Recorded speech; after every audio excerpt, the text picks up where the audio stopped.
63 годишен велосипедист од Брвеница го загуби животот, откако врз го удрил автобус управуван од жител на село Теново, на возраст од 50 години.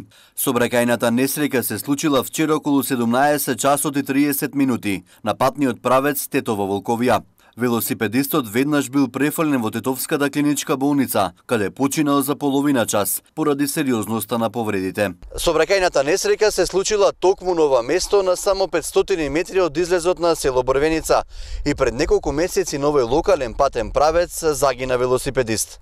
Возачите велат дека овој патен правец е претесен со оглед на големата фреквенција на возила, каде ретко се почитуваат сообраќајните правила и прописи. Бараат поголема контрола од сообраќајната полиција. Да се прошири još мало, да има да идат подобро возилата. И има поголема брзина на воžnja овдека. Треба и тоа да се намали. И веќина воза удество на алкохол овој пат.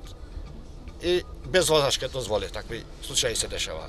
Од СВР Тетово велат дека контролираат, но и казнуваат особено во овој период од годината, кога бројката на возила е значително зголемена со доаѓањето на печалбарите.